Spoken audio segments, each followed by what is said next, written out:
Hi అండి, welcome to Shyamala ముల్లు logs.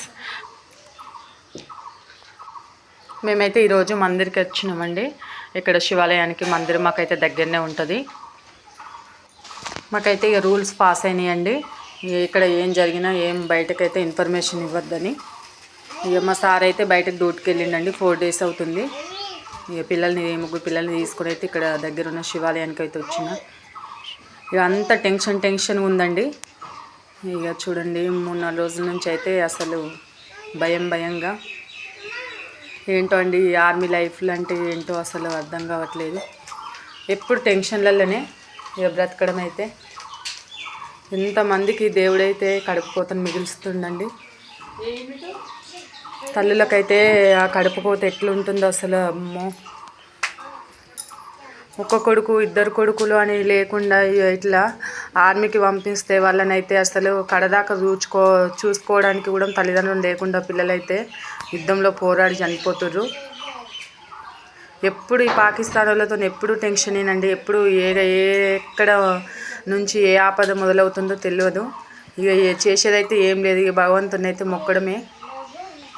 మా పిల్లలు బాగుండాలి, మా భర్త బాగుండాలి అనే ఒక ఆలోచన తప్పితే అంతకు మించి అయితే ఏముండదండి.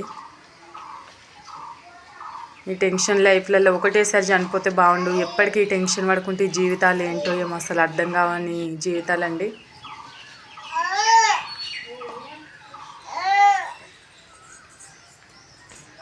ఇక ఎవరైనా భగవంతునికి మించిన వాడైతే లేడు. ఇక ఆయన్నే ప్రార్థించడము, మన కష్టకాలంలో అని కాకుండా ఎప్పుడు ఎనీ టైం అయినా ఆ భగవంతుని ప్రార్థించాలండి.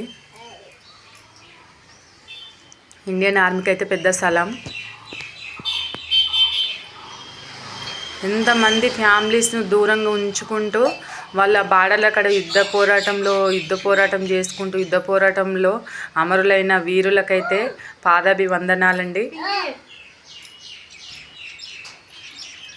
ఇక్కడ ఎంత ఇబ్బందికరంగా అయినా పరిస్థితులను ఎదుర్కోవడానికి ఉన్నాం, కానీ బయట చెప్పడానికి అవకాశాలు లేవు.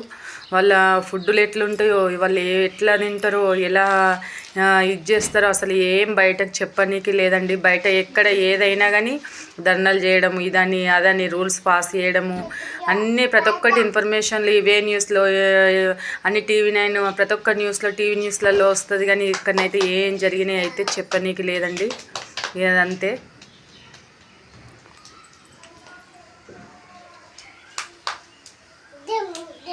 ఇక చూడండి, ఇక్కడనైతే మేమైతే ఇక మందిరికి వచ్చి దేవుని అయితే ప్రార్థిస్తున్నాం. ఎవరికి తమ్మునికి అన్నకైతే ఎవరికి ఏం కావద్దండి.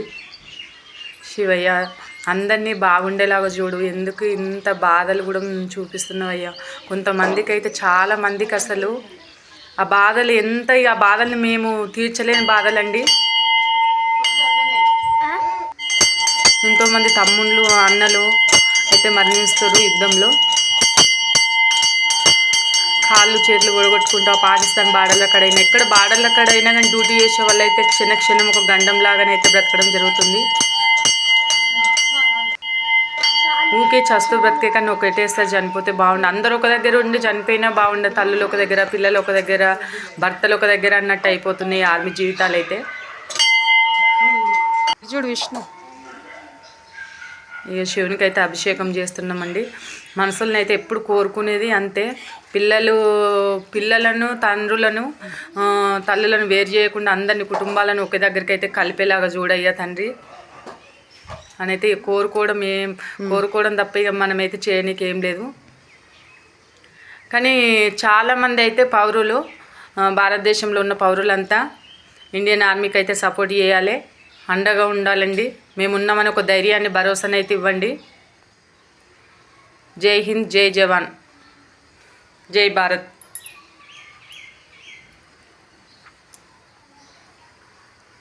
ఇక మా చిన్నోడైతే ఇక్కడ ఇక దేవునికి కూడా ఏమని మొక్కినావు బేటా అంటే, మా మమ్మీ మొక్కనైతే మొక్కినా అని చెప్తుండు. ఇక చూడండి, ఇక్కడ దగ్గర ఉన్న వాళ్ళు అయితే మందిరికి చాలామంది వస్తుంటారు. ఇక లోపల కూర్చొని అయితే ఇక అభిషేకాలు చేస్తుంటారు.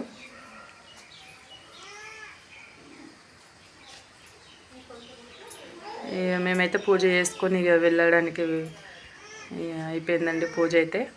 ఇక వెళ్తున్నాము. మా పిల్లలు అయితే అక్కడ కూర్చొని ప్రార్థిస్తారు దేవుణ్ణి. 4 days అవుతుంది మమ్మీ డాడీ ఎప్పుడు వస్తాడు అని అంటుర్రు. కానీ ఎప్పుడు వచ్చే టైం అయితే తెలియదండి. 1 month పడుతుండొచ్చు, 2 months పడుతుండొచ్చు, 3 months పడుతుండొచ్చు. ఒక లైక్ అయితే ఇవ్వండి, షేర్ చేయండి.